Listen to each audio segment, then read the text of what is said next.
All right, this is Charles, Flat Earth Math. This is Flat Earth Civil Discourse, episode 16, but it's not going to be a Flat Earth episode today. We have a Glober in the house. I can science that. Matt, how are you doing? Hey, I'm good. I'm good. So, Matt, tell us a little bit about yourself. What's your background and what's your connection to the Flat Earth debate? Well, my little channel is just devoted to the idea that that science really is cool, and and that it's okay for everyone. That science is good for everybody, and science has been getting a bit of a bad rap lately. And I just wanted to reach out to people in a really friendly way and say, hey, it's not all either you're a science guy or or we're going to make fun of you. It can also be maybe you've got questions, or maybe you say, hey, I see something in science that I don't agree with. And it seems like that happens a lot. And when it does, it breaks down into a shouting match that doesn't really help anybody. So I, very much inspired by your channel. I created a little channel devoted to, the idea was that people could come and ask a question and I would help with it. And I would try to show that, no, it's not all just a bunch of made up dogma or hooey, that there are reasons to believe these things. And everybody can really learn these things. It's not rocket science. It's not all rocket science, Some of it is. Some of it is rocket science. And you know what? I can help with that too. If you want to ask questions about rocket science, I actually do know a little bit of rocket science. Well, rockets need to push off of air. So that's the first problem right there. So it's like a non-starter. Right. That's one of the things that comes up from time to time. Oh, speaking of pushing off of air, I don't know if you get this bodily sensation when you fly, but I get this every single time. So I guess they call it rotation. So you're on the runway and then you do rotation. The moment the wheels leave the ground, I get this sense that we're going to fall back down, because every fiber of my being is telling me that we just pushed off the runway. We just pushed off the runway and we have to fall back down because of gravity. It happens to my body every single time. Yes, everyone can feel that, and it's a very unnatural feeling. It's a sudden acceleration. There's a rotation, and then there's the acceleration. Right. You feel like you're going up in an elevator or something. Right. Only it doesn't stop. It keeps going, and it's weird. Yeah, the other one in airplanes that gets me, that I always wonder if I'm the only one, is usually I'm not paying too much attention. I'm like reading a book or watching a movie or something, and then I'll suddenly feel like this isn't right. I feel weird, and then I look at the window and realize, oh, the pilot is turning the plane. Interesting. Have you ever noticed that? No. Because I'm normally looking out the window, but okay. And the thing is, I don't know if you know about the turns. They actually name them in minutes. So there's this thing called like a 4-minute turn, a 5-minute turn. It's like, that's the circumference is in minutes. Yeah, I have heard that. In engineering, we always did it in G's. Actually, it was a 1.1 G turn, or a hard turn, like a 3G turn. And They're not going to do that to an airline, but. So I like the premise of your channel. The thing is, in the Flat Earth debate, there is so much acrimony, and there's so much like name calling and then like distrust on both sides. So it's like flat earthers, half the Globers, they know that the Globers know the Earth is flat and are just propagating this lie because they're paid to. But the other half are sheeple. They haven't woken up yet. I was having this, I don't know. It was a bit of a negative energy with Arwen. Do you know Arwen? I know who that is. Yeah. Yeah. So, I mean, he's a sweet guy. He's a very innocent soul. But recently he's gotten very bitter at me. And it's like, what on earth did I do to deserve this? And what I did was, I must be a liar because he recognizes that I'm smart enough to know the truth, and the truth is the earth is flat. And so therefore anything that comes out of my mouth is a lie.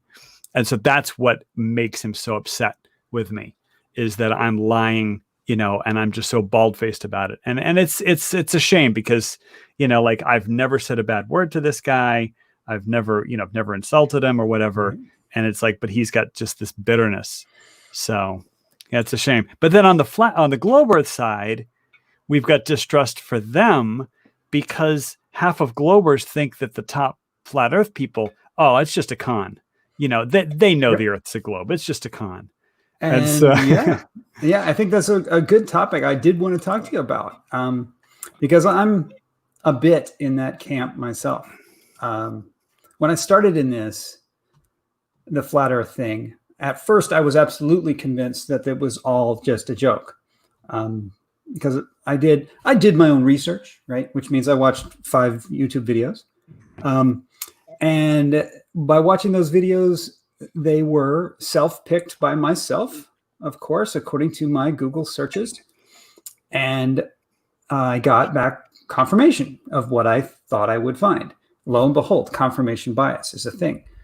And so I was convinced that they were all just fakers.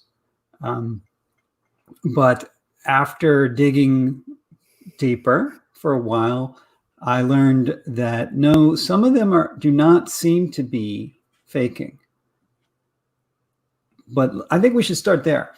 Would you agree that some of them are clearly faking it? No. Okay. I would not. I would not. I probably have no peers. All right. I probably have no peers because, and I come at it from a religious standpoint. But I was kind of interrupting you, but yes, go ahead. No. Back and forth. I mean, this is a great topic because I can do a scientific experiment to prove to you were wrong. Okay. So the thing is, I know there's lots of evidence where people have seen, like the phrase intellectual dishonesty comes up, where, somebody will call somebody a liar. And the reason why they're calling them a liar is because, well, anybody else looking at the same evidence would conclude the earth was a globe, and you're not concluding the earth is a globe. Therefore you're lying. And I disagree. That isn't what I would say, because that doesn't prove anything. But on the other hand, we have people who've come forward and admitted that they lied about believing the earth was flat. Have you never seen one of those? I know that there's like a couple of trolls, but like it would be one thing if it was like somebody who just comes up in the comment section, but I wouldn't think it would be any like, and there could be trolls on both sides. There could be, globe trolls and whatever. Agreed. And like, agreed. My screen name could be considered, trolling. Yeah. I thought that was inspired, by the way, because it could be considered trolling, right? But it isn't really. Or clickbait. I saw it as when you started these, and you can tell me if I'm wrong here, but when you started your channel, you wanted to engage people in critical thinking. You wanted people to get out there and do experiments and find out the truth for themselves. And you wanted to show them, as much as I was saying, that science is available. You can do this. But you knew that they wouldn't trust you. Right. If you came out as a science person, like they see the word science in my name and the name calling starts immediately before they even know where I am on the fence, because they make that assumption. I get that a lot. So by coming out with your name, and you started in a very neutral way, I thought that had promise. Did it work at all, though? Well, you'd be surprised. To this day, I have globers arguing with me that the earth is a globe. And then so what I do is I play on their assumptions and I just throw it right back. And I don't type anything that's a lie, but I don't give away my position. I just sort of feed into, and I drop little hints. And some people are just so obtuse. Like, I mean, sometimes the comment will go back and forth and the guy will, like, you could see the steam coming out for their collar, or they're just not getting through to me, and meanwhile, I'm dropping hints the whole time, but it is kind of funny. But there have been a number of people who have thought that I was a flat earther, obviously because of the name, and they're like, I'm looking forward to doing some of these experiments. And I did have one conversion that I know of. It was like 2 years ago. One person admitted to me that I did convert them. And it actually was not the experiments, but it was a dialogue that I had with them over a period of about 7 days.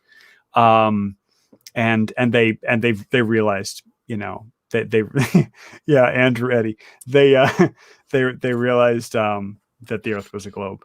But yeah, Andrew Eddy, he drops in comments. In fact, there you go. He drops in comments in under my videos, and then I'll say something, but I won't put a winky face after it. I mean, I'll just straight deadpan. And then he's like, no, you don't understand, or he tries to explain himself a little better, and then I kind of go over the top on him. So okay, so I love your channel, love your experiments. I hope someday you finish them. Yes, this is live. Getting back to it, I was watching Fight the Flat Earth. You know who he is, I imagine, or FTFE, I guess he's officially called now.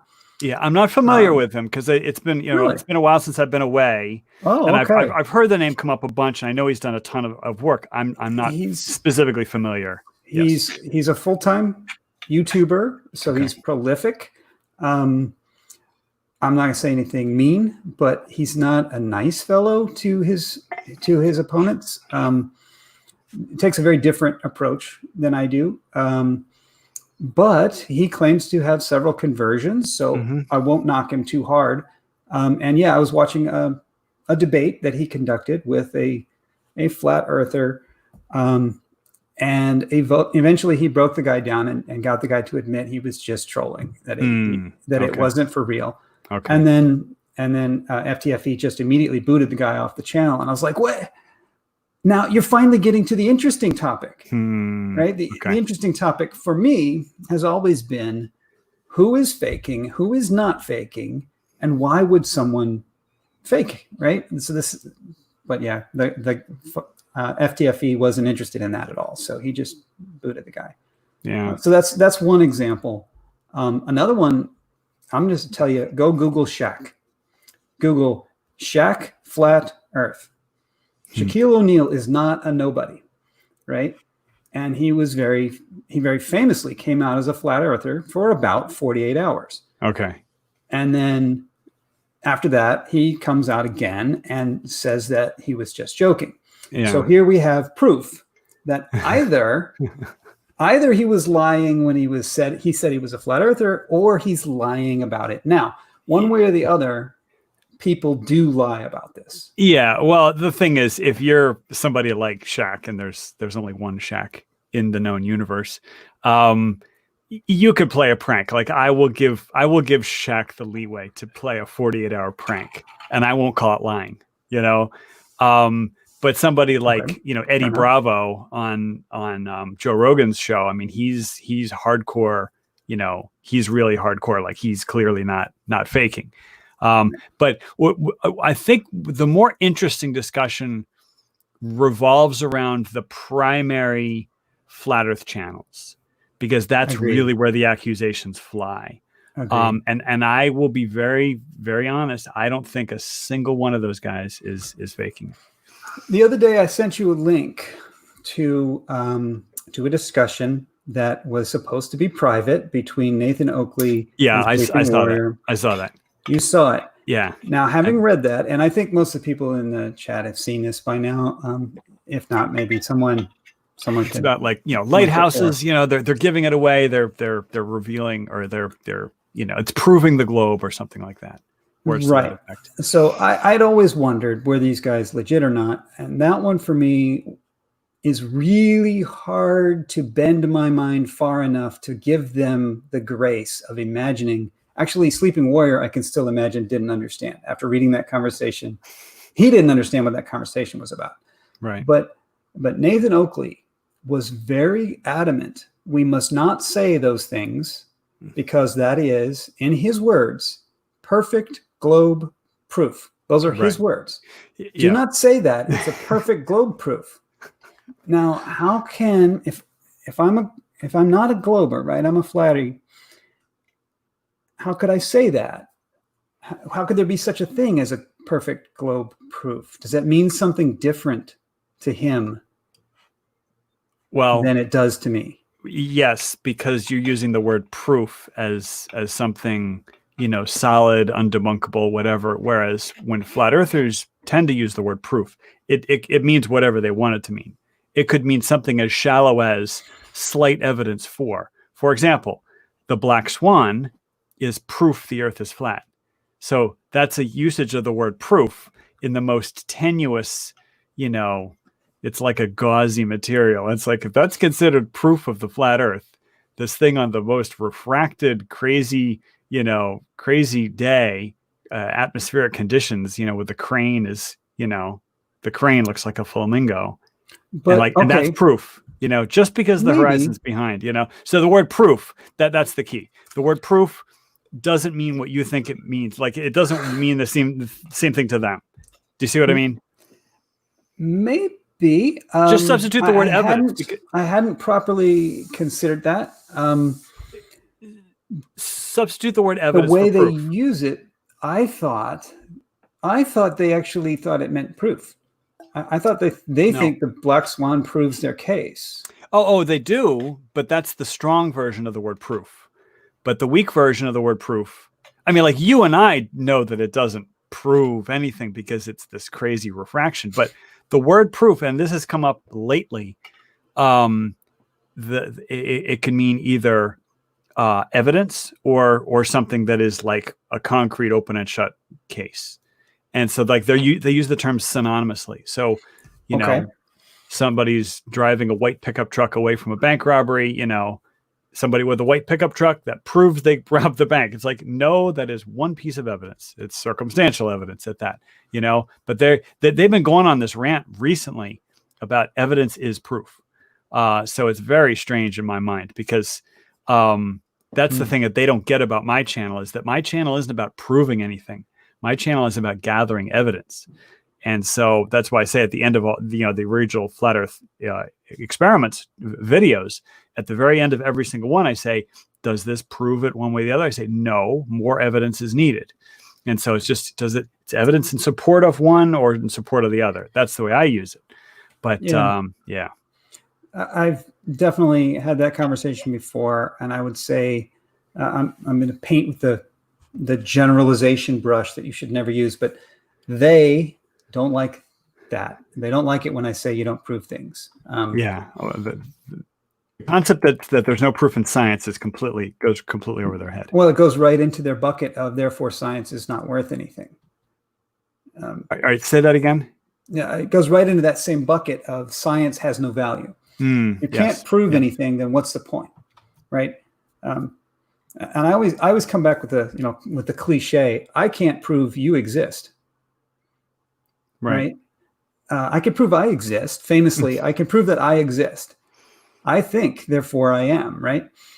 But you could be a figment of my imagination and I'd never know it. Right. So right. So I can't prove anything, but I have good evidence to suggest you're a real person. If you're a simulation, you're such a good simulation that I can't tell the difference. I was very well programmed. Yes, the artwork is fantastic. Passed the Turing test. This is actually my living room, right? This thing. I was actually gonna comment that that whoever programmed your graphics was clever to put artifacts around you. Yes. So that I would think you've got a green screen going on. What was I going to say? Something very profound. All right. So we've got a couple of interesting comments. Somebody wants us to talk about dinosaurs, possibly. Last Thursdayism. Oh, right. Last Thursdayism is so beautiful. Yes. Beluga. Thank you. Michelle, there we go. Last Thursdayism is the most hysterical mind, it's a mind experiment. I think that is just the best. So just for those of you who don't know, Last Thursdayism, the Earth was created last Thursday, and any evidence that you have that it wasn't, such as a newspaper with the date from 3 weeks ago, well, that was also produced last Thursday, and all the memories were implanted last Thursday. So it's like literally every evidence for everything was created last Thursday. I just think that's so beautiful. Yep. I love that one. In fact, I actually use that one when I'm talking to very fundamentally religious people. They're one of the groups that, as a group, doesn't play nice with science sometimes. And I find that many of the debunker channels are very negative towards those people in what I would say is an unhealthy way. Right. Very mocking and, yes. looking down their nose and right. Yeah.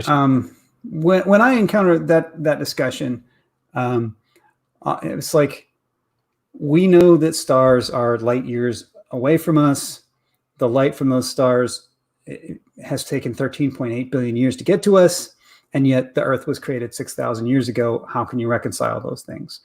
And usually I offer them last Thursdayism as their out. Is when God created, look, instead of rejecting all of science, don't reject all science. Instead, just posit that when God created the universe, he created the light on its way to us. Right. And so that when we looked through our telescopes, we'd see the light 13.8 billion, light years away, even though it was only 6,000 years ago or whatever it was. And also, it hasn't worked yet. Stalactites, the length of stalactites and caves and the Oxbow lakes on the Mississippi River, that demonstrate the Mississippi River is at least 1 million years old. All those things were all created last Thursday or 4,000 years ago. That's very, very foolish. But I want to get back to one of the key reasons why I think that these top guys, even though they've seen all this evidence and even though they talk about how XYZ proves the globe, God's a trickster. Frank Kelly. I don't believe God's a trickster. So I don't believe that God would create the Earth 6,000 years ago and then leave all this evidence that the Earth is actually, billions of years old. That it was very good point, Frank. Or that it was round. Right. So, and if I can indulge you just for a moment, I don't know where you stand spiritually, but I've been an atheist for 40 years. Okay. Prior to my conversion. Okay. Oh yeah. Now, I was going to say, I thought you were. No, I'm not. I was not a hardcore militant atheist. I think those guys are just really jerks because they look down their nose. They're superior to everybody. If you believe in God, therefore you are less intelligent than me. I'm just so superior with my atheism. And it's very rude. It's like the way they treat other people. It's like, why would you treat somebody else like that just because they have a different belief than you, And closed-minded is closed-minded. Yeah. Right. So whichever side you're on, if you're closed-minded, you're closed-minded. Right.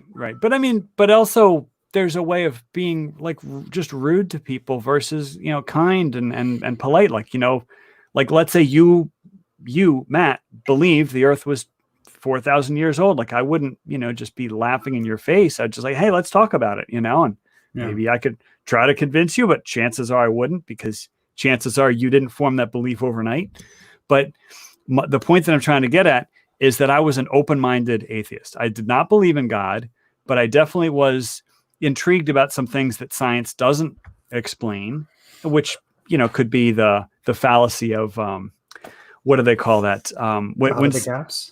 No. Well, I guess God of the gaps, yes, but it's a common fallacy where somebody explains something and it's too hard to understand. And so it's, oh my goodness, it's right at the tip of my tongue. Something is too complex that I don't believe it. There's a fallacy. It's incredulity. Yeah, right. It's or maybe it's not a fallacy, but it's a disbelief from incredulity or whatever. So there's certain things at some point, and I'm going to make that in the chat. No, I'm somebody sorry. should. Oh, Somebody will know, because yes, it's right. a formal logical fallacy. Oh, okay. Yeah. It is. But at some point, I'm going to make a series of videos explaining why mitosis is a lie. And Really? yeah, because Cellular mitosis. cellular mitosis, what we observe under a microscope, and we've described it and we've analyzed it, and people spend their entire careers. I'm going to make a series of videos explaining why it's a lie. And the reason why, I hope you understand that I'm a lie asterisk. It's like, Right. clearly it's happening millions of times in our bodies as we speak. Okay. But if you actually look at the mechanisms and everything that has to go right, like if you ever had a, iPod headphones, and you just, like earbud headphones, and you stick them in your pocket and then you pull them out again and they're hopelessly tangled. Now imagine that with a 6-foot long strand of DNA that's coiled into the size of smaller than a head of a pin, and they pull apart with no tangling. Anyway, I'm getting away from it. So as an atheist, you see God at work there. Yeah, right. Well, no, but I mean, as an atheist, it was like, there's some things that are just kind of incredible, and the whole thing about, life, like one of the definitions of life is that life comes from life, except for the part where the life had to come from non-life, So it's like, I'm not going to just say, I don't understand it, therefore God, because I was an atheist, but I was a questioning atheist, and I was an open-hearted atheist. And also as an atheist, I did not mock people giving their own personal conversion stories. When somebody was like a drunkard and a womanizer and a drug user or whatever, and then they had a come to Jesus moment and they describe it. I find those stories fascinating. But I definitely was converted. It was a very powerful experience. It was a very personal experience. At the moment of my conversion, I was given a vision that actually came. It was a vision that was not logical. Every time I tell people the story, they totally don't get what I'm saying. I had a vision of something that was not logically, like, it didn't make logical sense. In other words, if I were just hallucinating, it's like a purple cowboy riding a dinosaur, like that doesn't make logical sense. So I had a vision that didn't make logical sense, but that within minutes of my baptism, it came true. Okay. And so it's like, cool. So that's a little bit of a little hint that maybe there's something more to my experience than maybe just pure hallucination. Okay. But anyway, getting back to why I'm thinking about flat earthers is that what I have in my heart is a devout faith. It's a devout faith. It's like, and I don't, chastise anybody else. I don't look at anybody else any differently, but I know that what's in my heart is real. Now, Matt, you could try to talk me out of it, and you could make perfect logical sense. You could give me all sorts of facts that disprove my faith. You're not going to budge me. Right? Now, let's dig into that a little bit. I don't want to. Oh, sure. Faith. But let's just make that clear, because I don't argue. I'm giving that as religion. An analogy. I definitely, I just want to make sure, because I'm on the record here. Sure. I'm not going to try and talk anyone out of their religion. As soon as someone says, like, I'm a flat earther because that's my religion, I'm going to shift the conversation to, what religion is that? Is that really what your religion teaches? Tell me more. But I've heard this once before, and so I'm going to ask you this question. If I could produce evidence that irrefutably proved that your faith was incorrect, how would you react?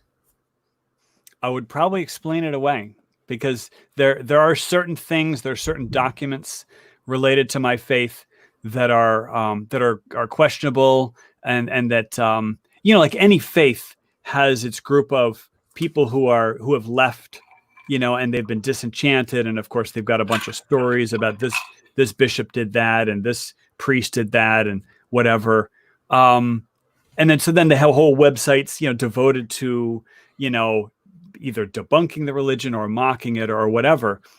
And my faith is no different.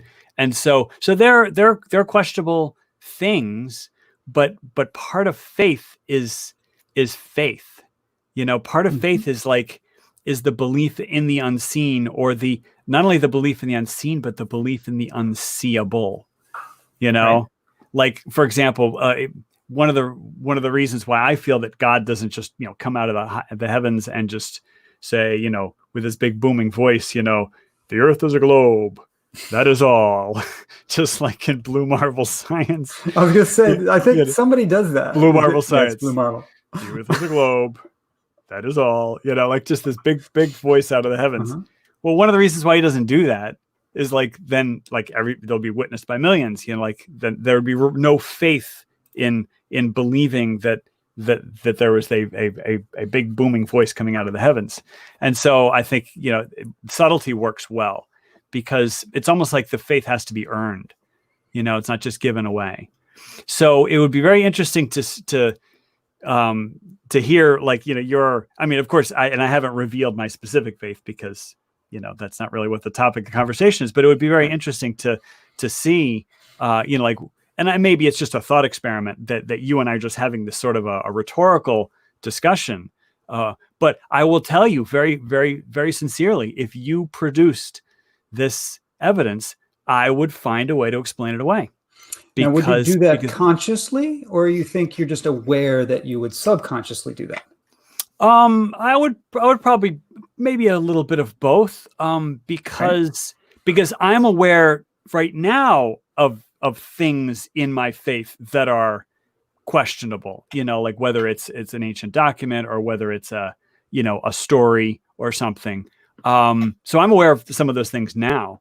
And so, does that make sense? Yes, so it's like, and that doesn't affect my faith, but I will say this, and this is just an anecdote. There was some study that talked about, the more people study science, like let's say they had a whole bunch of religious people of all faiths of the world.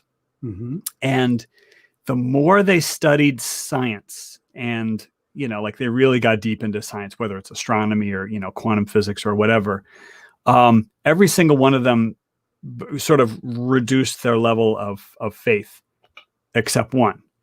And that happens to be my brethren. So, so I feel I'm in good company in that, there isn't anything in science that you could show me that would be in any way, shape, or form disprove or even my faith, because my faith doesn't believe the earth is 4,000 years old.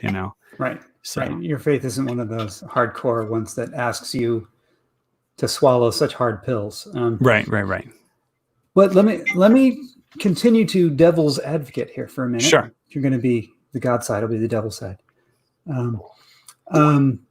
So do you understand then, maybe when the debunkers throw out the word intellectual dishonesty, that you're just admitted that you actively, willingly engage in intellectual dishonesty, that you're willing to say, look, I love your evidence. I see that you got your facts and all, but you know what? I don't care. I'm going with my faith, deliberately ignoring your evidence. Well, I guess and again, I appreciate this, the devil's advocate. So I don't think it's being dishonest. I'm not saying this for real at all. Right. You're playing. But I think that's where they're coming from. Sure. What would take place in my mind is that I don't have the capacity to rebut your quote unquote evidence. That it may look like evidence to both you and me, but maybe it isn't actually evidence at all. And since my faith is rock solid, I don't have the capability of refuting what you brought to me. Maybe what you brought to me turned out to be a forged document, and neither of us knows it. Both of us believe it's an authentic document, but it may turn out to be a forgery. People ask me on the flat earth side, they say, did you ever have a moment where you doubted the globe?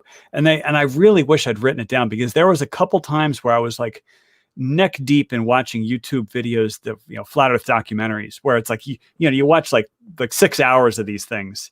And then at some point, I mean, that's just so overwhelming. Flat earth. Look at these thousands of pieces of evidence, that there was one thing that just jumped out. And I think it was when I was starting out, I didn't understand how artificial horizons worked. And so they were like, all right, so you're flying this plane and the plane, it says level, and you're flying it for hundreds of miles and it says level. And I think for like a split second in my mind, it was just like, wait a minute. And then I snapped back to reality because I know it's a globe, which means I don't have the capability of refuting the plane level thing. And it wasn't until later that I realized that the plane has a mechanism that senses gravity. Do you see what I'm saying? So it's not intellectual dishonesty. It's, but I'm still going to reject the evidence because your evidence isn't going to sway me from my faith. All right, then let's continue this line of thinking. So what's the line then between you and a flat earther? What makes your position any the better, any the wiser than the one who says the earth is 6,000 years old, it's flat, we're in a dome. That's the way it says in the Bible, and that's the way it is. Yeah, I kind of am with you, where if there's a person that says flat earth is my religion, it's like, who am I to deny that person their religion? What I try to do, and I think you try to do this exact same thing, is you try to lead the person. You lead the person to the truth, or lead the person to discovering the truth on their own, not you're just going to shove facts down their throat until they choke on it or die, And so if somebody is truly devout, but what I try to bring out is go outside and make careful observations. I mean, you could be devout and you could still go outside and make careful observations. And you may say, hey, wait a minute, this observation I just made, it kind of aligns with the globe, but I'm a flat earther, but so I'm just going to say perspective. And that might be okay, but at least you got outside and you made a careful observation, Right. So, well, I try to suggest to people that you can embrace both, that there's nothing about science that is anti-God. And actually, if there's anyone in here listening, hey, pay attention, especially you debunkers, you globers, don't tell people they can't have God, right? Right. If you want to do the Bible, or the Bible or scripture. Yeah. If that's your message, go for it. But you're not helping anybody who is in flat earth by telling them there's no God, or that their scriptures are bunk or whatever. You're just pushing them away. You're driving a false dichotomy between science and religion. There is no dichotomy. Yes, you're exactly right. It's the quote unquote dichotomy has been popularized lately because the loudest spokespeople for science have also been tending to be on the militant atheist side. Some of them, yeah, I don't know how militant I'd say they are. Not militant, but definitely atheist. And if they have a scientific conversation with somebody, they definitely look down their nose at people who believe in God. And 50 years ago that was not the case. 50 years ago, I would say the majority of the world scientists were men and women of faith. I'd have to say citation needed, but I can't refute 100 years ago then. Let's say Isaac Newton. Isaac Newton was famously religious, deeply, devoutly religious, and there are plenty of examples of that. Right. I mean, the man who accidentally coined the phrase "Big Bang." What was that guy's name? I'm blanking. Hopefully, somebody knows. But he was Catholic bishop, wasn't it? He was way up there. Right. So. All I try to advocate is that people find a way to see God in the world around us. That, I think you've mentioned, God doesn't lie. God is not trying to trick us. My God doesn't try to trick me. And I think if there's anyone out there listening who says their God is trying to trick them, then I think you're working for the other guy. Right? It's not God that tries to trick you. It's the other guy that tries to trick you. So if you look at the horizon and you see the sun go behind it, darn it, that doesn't look like the earth must be round. Is God trying to trick me into thinking the earth is round? And if that's the way it's working for you, then I don't think that God's going to work out. Yeah. I don't believe that God's a Loki, especially with all the evidence that we can collect or in the natural world that really, is pointing in a certain direction. But, what's funny is that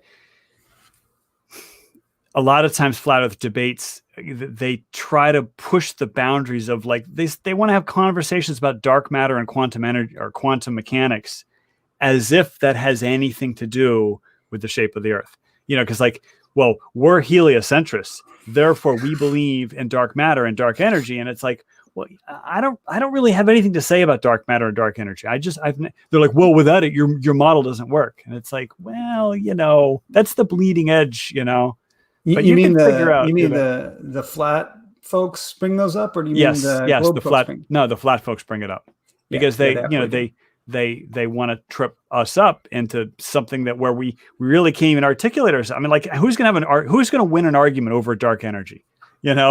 Where you're just slinging words at each other and neither person has a PhD in the topic. Logosis. There we go. Oh, thank Logosis. you. Thank you. Yes. Very good. Reverend Monsignor Georges Lemaitre.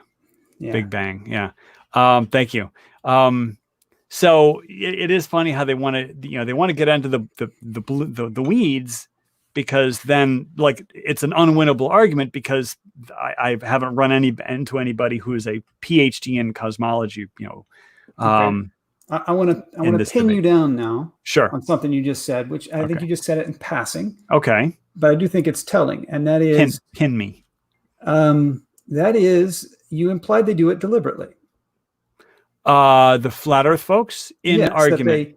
That they bring up this particular topic, not because it advances their point in any way, but because they think they can win a point with it. Yeah. When I say deliberately, it's exactly what you just said, because they think they can win a point with it. They know that dark matter and dark energy is an argument that's currently, like, you can have a room full of PhDs, and they will be arguing with each other about exactly what's going on with that stuff. So it's a feather in their cap because it helps disprove heliocentrism for some reason.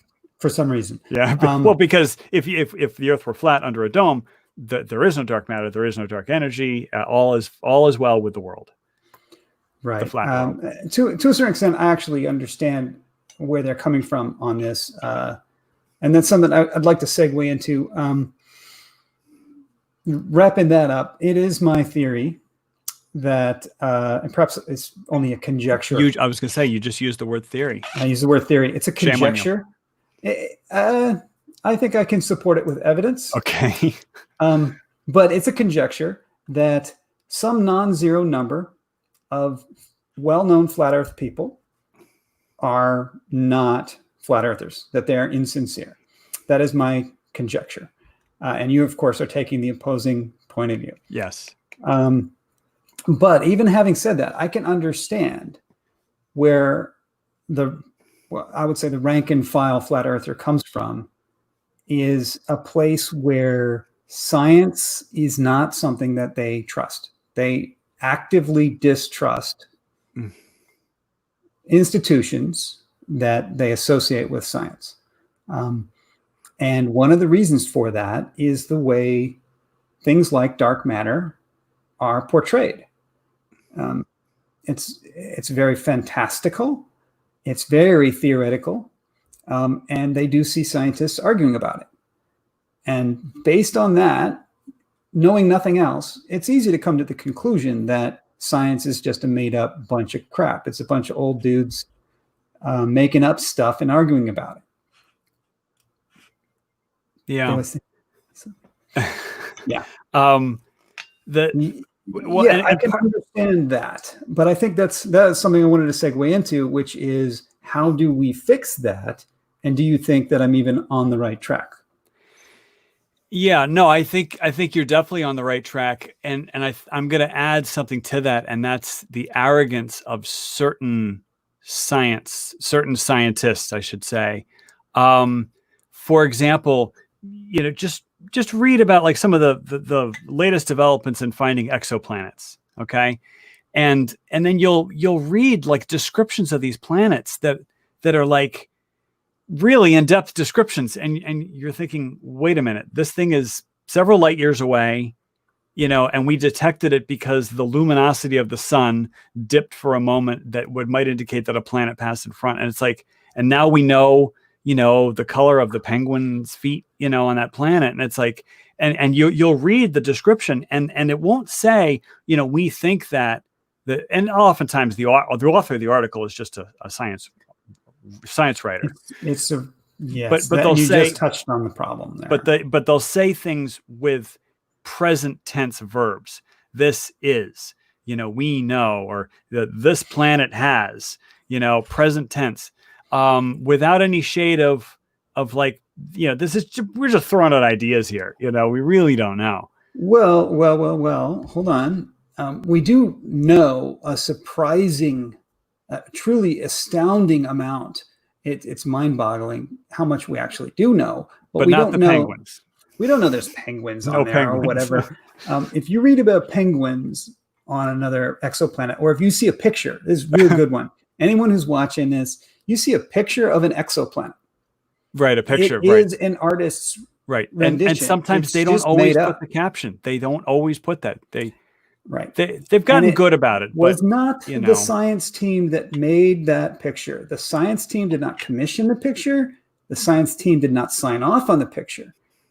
It was the magazine that did that to sell copies, because they know this dry text about the percentage of methane in the atmosphere of an exoplanet is boring. And so they will try to get the clicks nowadays, sell the magazines, but really getting the clicks by making that stuff hyperbolic. Right. Yeah, but you will not catch the scientists doing that. The scientists didn't do that. But I'm going to push back a little bit, because sometimes scientists do say things with, like, if you look at a direct quote, and they'll use words that are in the present tense, words that that they don't know these things, that like what you said. I have a theory that. It's like they should be putting the phrase, I have a theory that blah, blah, blah, blah, blah. But it's like, but they just go out and just say, and I think it's the arrogance that causes flat earthers to just distrust the entire body of organized science, because we're all in on this conspiracy. I would say, as someone who has a healthy relationship with science, I have seen what you're talking about. We do have scientists on the cutting edge will often champion their work to and just to a degree that is not warranted. Right? They will say, "Oh, I have solved dark matter. Like, I published my paper, I wrote my book, I'm doing dissertations," and they will talk like this is it. They've got it. And then all you have to do is turn around and ask everyone else in the room who's knowledgeable on the topic, "What do you think?" And they'll scratch their heads, and most of them will say, it's worth a look, right? So yeah, when the scientist speaks with that kind of authority, it's just understood in the community they don't have that kind of authority. Right. But yeah, it can make them sound like jerks. And me personally, because I am a man of faith and I'm not an atheist, that I'm fairly turned off by some of the top science spokespeople in this country, not naming any names, but there's like two of the top science spokespeople. I'm trying to think who number two is at this point. Number one is very famous, and it's interesting how polarizing that character is.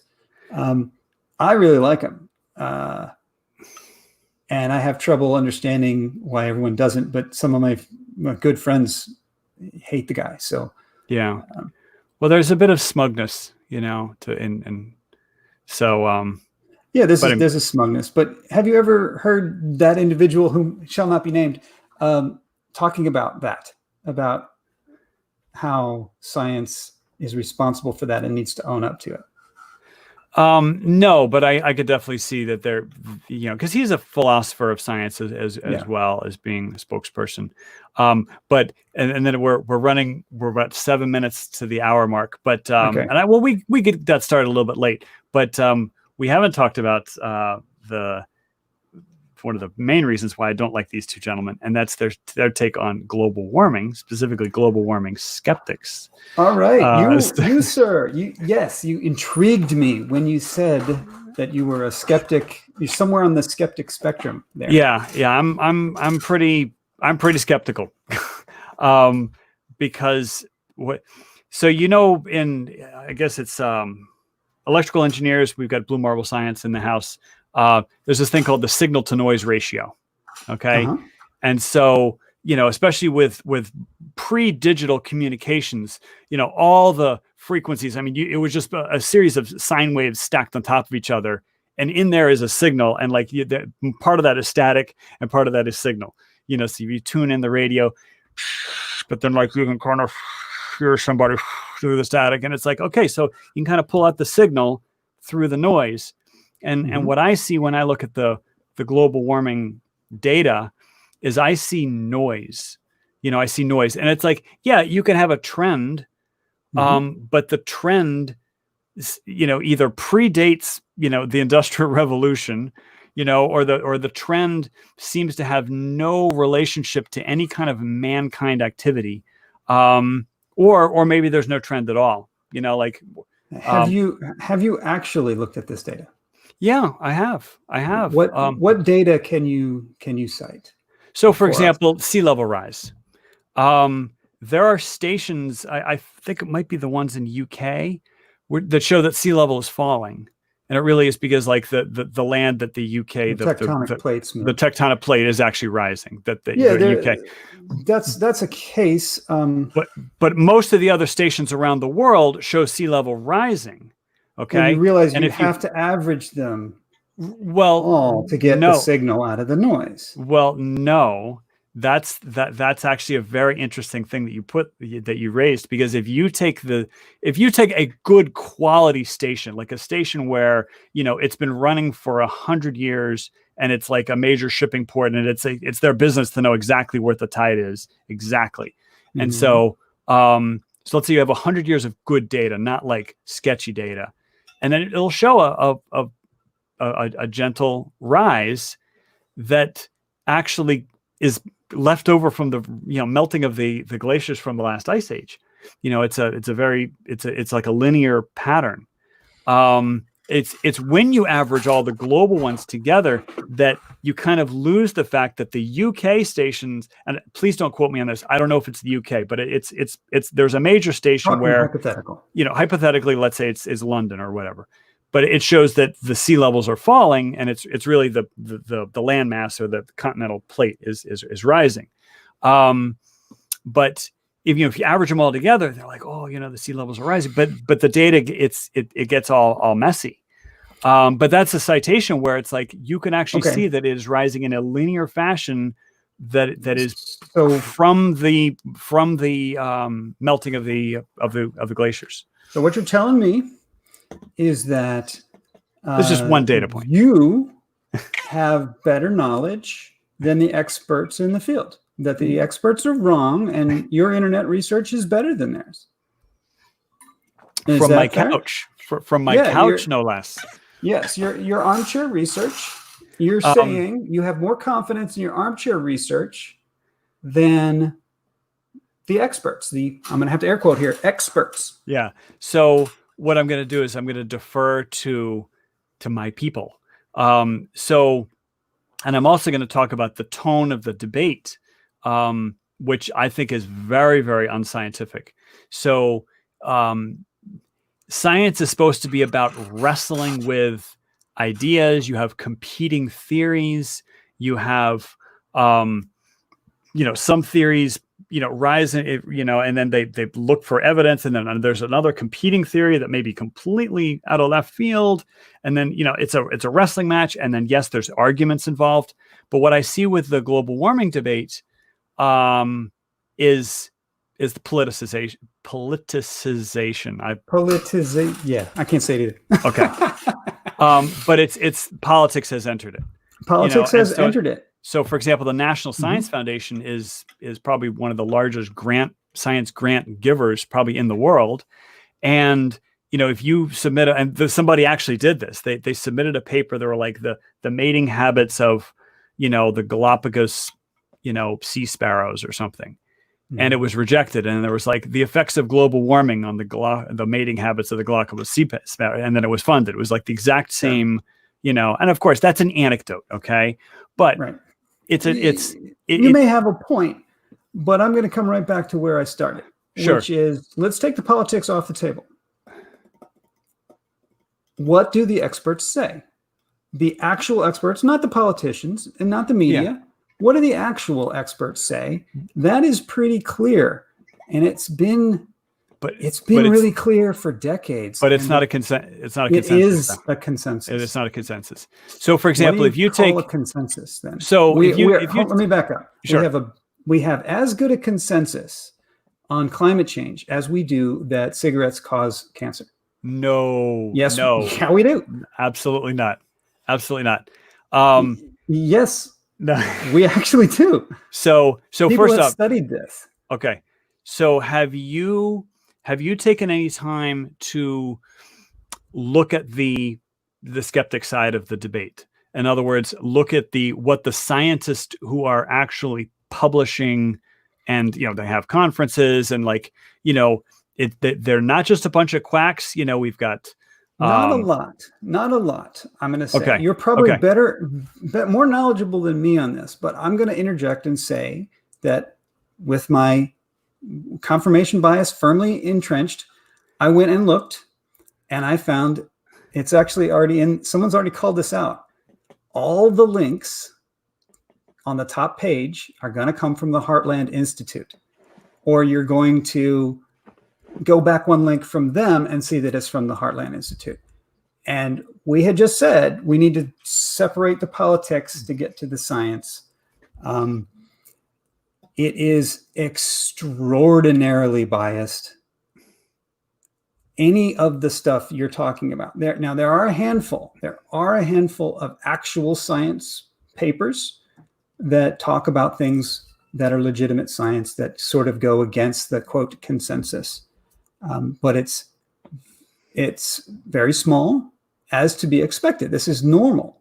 You do expect that. That's good science, right? If there were none, then you should be even more skeptical. But there's the stuff that isn't from a right wing. Yeah. Well, I disagree. I haven't seen any links from the Heartland Institute lately. I know exactly the group I know exactly the group you're talking about. Let's Google it. No. I'm gonna have a pop quiz for you. Okay. What's the hottest decade of the last 100 years?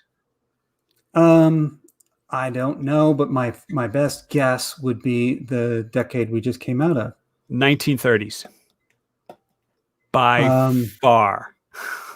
Okay. By far. Can you droughts, the actual temperatures, the percentage of temperatures above 100 in the summer? Well, in the United States, I haven't seen the worldwide data, but I mean, because the United States, we've got top-notch weather stations across the country. But like, for example, most people don't know that the 1930s were far hotter than things are today. Okay. Well, I'm gonna say citation needed, right? Okay. We can't say I've said some things that should be double checked. So I follow a guy, and then some people know him and they're like, oh, he's a crank. Citation needed. People are saying, all right, citation needed. I'm gonna show citation needed. Please do. I mean, we're running out of time, but I follow a guy by the name of telling the truth. This is a significant data element. If you're not telling the truth, that's an even more significant data element. All right, Tony Heller on YouTube. Now, a lot of people were like, oh, I know Tony Heller. He's just a crank.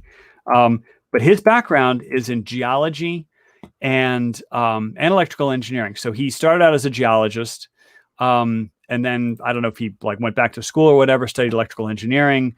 He became a computer scientist, working on chips for Intel, and he was specifically debugging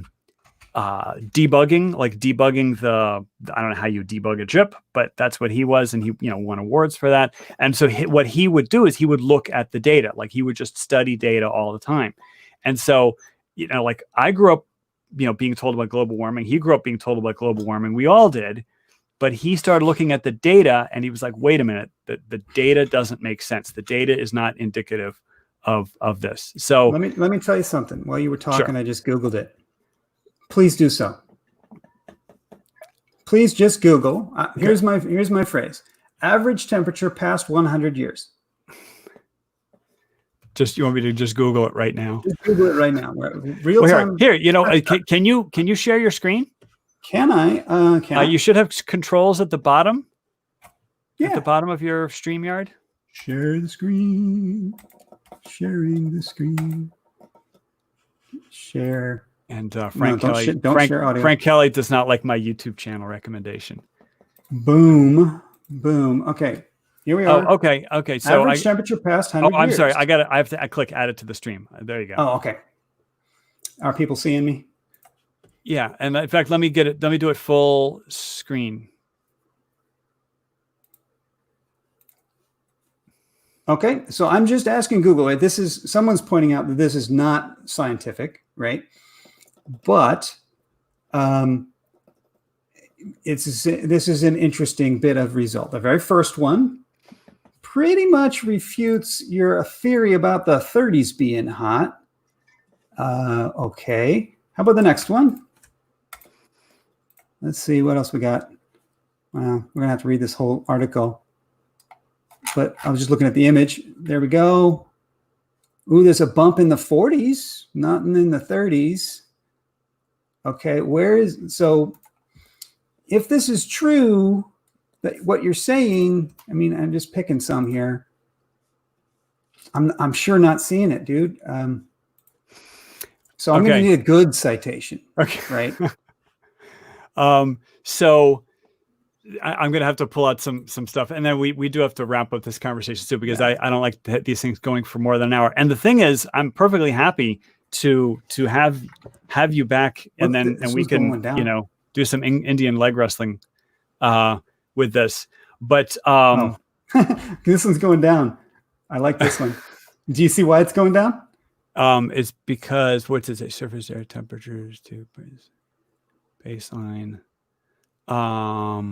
They reversed the years. Right. Yeah, there you go. Yeah.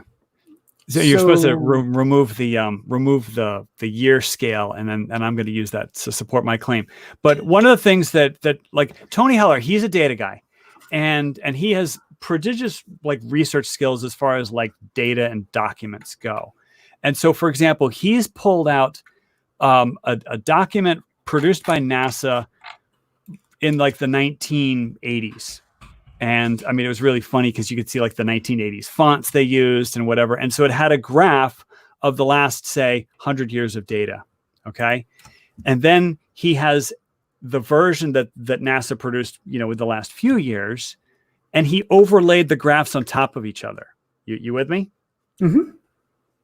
And the older temperatures got colder.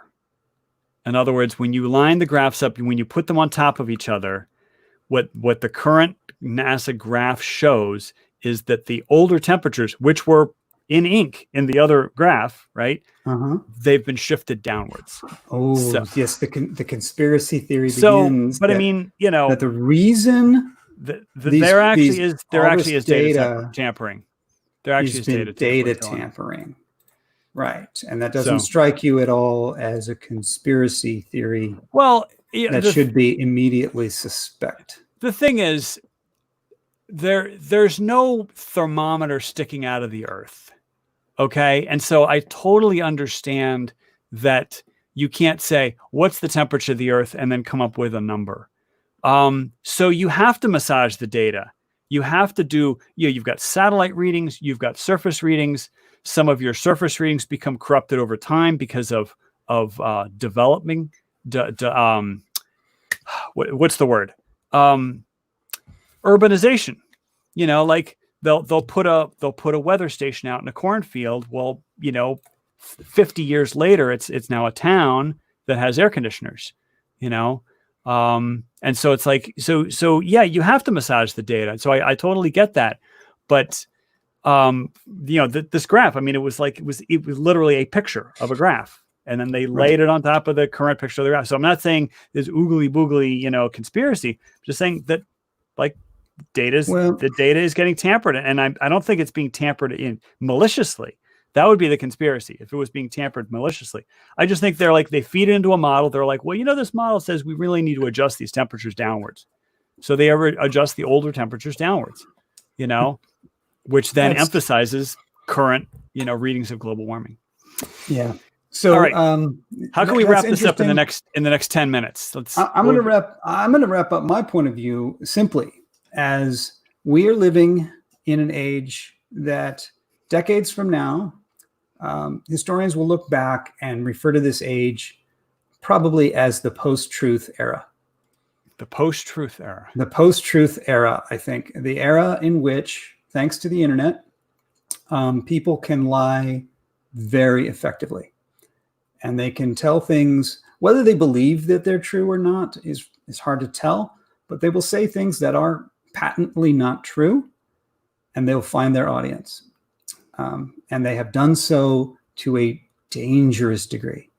Like, consider just for a moment, what if global climate change is real and we could fix it?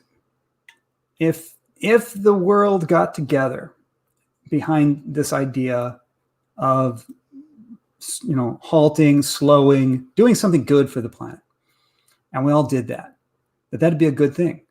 But due to the fact that someone has skewed the beliefs of different individuals, they have driven a wedge between people getting together to do anything. And the result is pretty clear.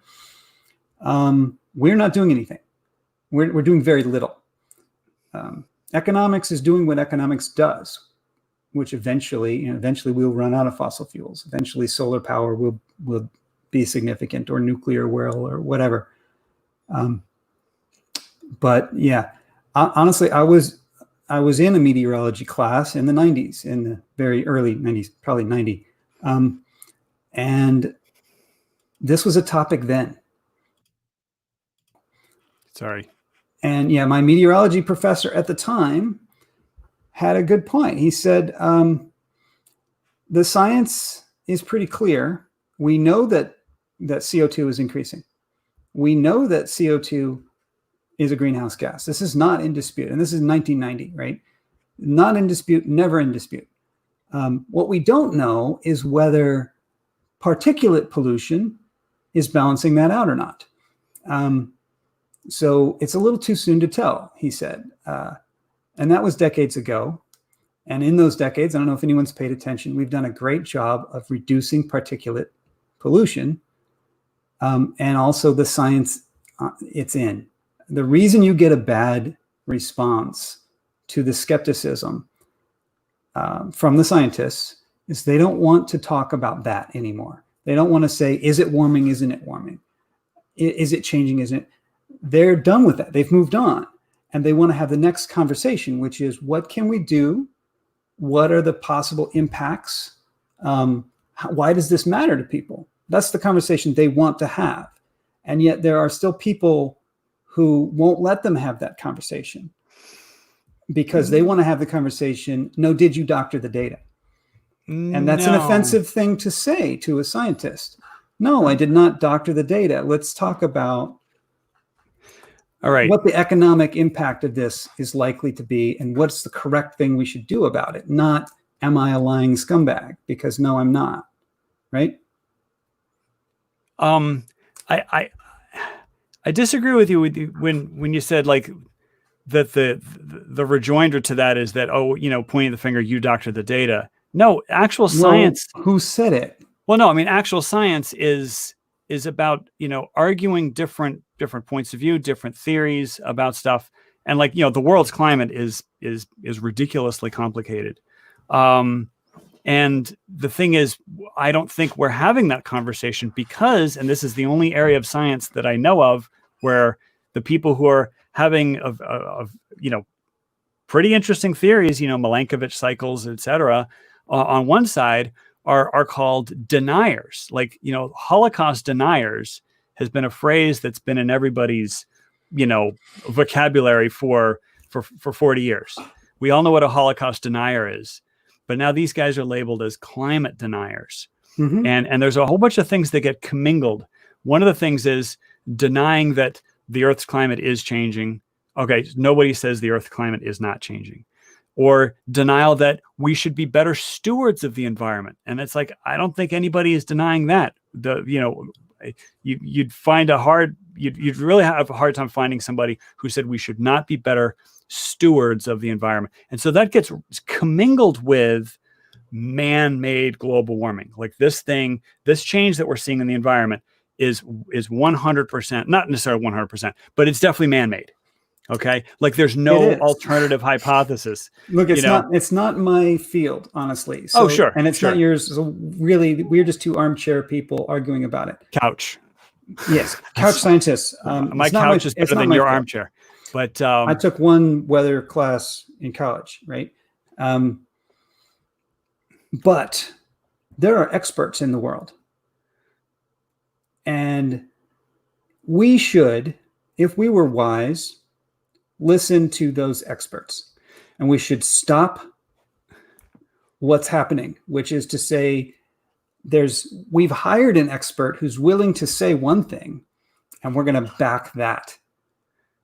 As opposed to, you know what, the 97%, and this is not, I did look this up. I did, and I dare you to do it too. Oh my goodness, the 97%. 90% of all published research backs this.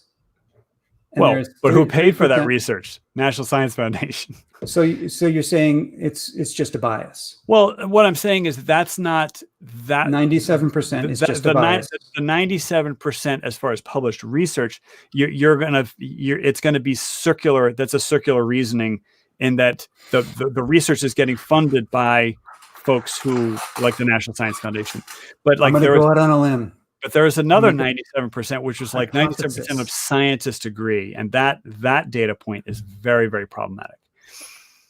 But no, it's published research. We can't measure whether the scientists agree or not. But what I'm saying is that the published research, So you're aware that 97% of the published research backs man-made climate change. It would be 100% of published research because of the funding. But that's amazing to me that you're willing. Here's my hypothesis. You're a Republican. Are you willing to shut me down and prove that I'm false? I'm going to lose half my channel. Okay. You don't have to say it. Don't say it. You're not a Republican. I'm even worse than a Republican. You're an independent thinker. I'm a conservative Republican. You're an independent thinker. I'm even worse than being a conservative Republican, but I'm not going to go that far. But the thing is, the language that you're using, you put in these little words, like, for example, the opposition, they hire an expert. And it's like, what about an actual scientist who's been in the field for years and simply isn't down with the whole man-made global warming? I mean, is there that just a handful of those? And there so are a handful of those. Right. And so are those people cranks? Like that's the thing. No, they're not all cranks. I mean, like the guy who founded he was a meteorologist for 30 years, and then he founded the Weather Channel, and it's like it's like maybe he went mentally ill. But I mean, the guy who founded the Weather Channel, I would hope that he would have a little bit of gravitas that maybe just listen to what the guy has to say, So, but anyway, we have to wrap. I'm just saying experts, right? Yeah. We have experts. We used to have experts. And that used to be a thing. Remember what my father said about experts? This is a couple of videos ago. I forgot. Remember, for every expert, there's an equal and opposite expert. Right. Nowadays there is, and that is a serious problem with society. It's a serious issue. We've got anti-vax, we've got anti-climate change, We've got anti. Any pro, there's an anti. And it is stalling out our society. All right. And that's why I'm interested in flat Earth, because I want to understand how this can happen. All right. So that's a good place to close this conversation.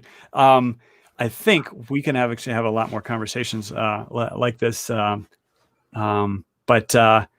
if anybody in the audience is out there and you know of a person who'd like to have a conversation, a friendly conversation, one-on-one with me, I would love to talk to a flat earther, and I think Matt would love to talk to flat earthers as well. We're not going to be yelling at people and I don't know how to say your name, Andrazi. I would love to speak with you, if you want to come on. But anyway, Matt, it was really, really good to get to know you a little bit better. We had a nice rollicking discussion. And I think the audience... we disagree on this one. Sure. But I feel comfortable enough talking to you openly about this that I don't think you're going to be offended. I hope you're not offended by my position on this stuff. Just don't call me a denier. Don't call you a denier. What do you prefer? Skeptic, absolutely. And I'm skeptical about a lot of things. Like we didn't even touch upon the stuff that's in like the current events of today, but we won't mention that. But I'm skeptical about a lot of things. So anyway, you want to give your any final thoughts or a farewell greeting, and then oh no, just if anybody has questions about how science is supposed to work, because a lot of times the flat earthers become such because they see something that doesn't work in the science. Drop by and ask. I'd be happy to walk you through what the science says, at least. I'd be happy to, even if it's possible, walk you through how to show whether it's true or not by yourself, which I think is what everyone should be doing about everything. That's what everyone should be doing about climate change, vaccinations, Antifa, whatever it is. You see something and you're like, is that really true? That's the first thing you should say. Is that really true? Drop by if you want any help figuring out whether it's really true or not. All right. Well, thank you. This is a great conversation, and thank you to all the people in the chat. I really apologize that we were really more interested in talking with each other, but we missed a lot of your great comments. Hopefully, you guys had a good time talking with each other. And Patrick Fitzsimons, I missed your question. I apologize, but I do want to keep these things to not too much more than an hour. So thank you very much for everybody. Please visit Matt's channel. I Can Science That. Give him a subscription, and have a good evening, everybody. Bye-bye.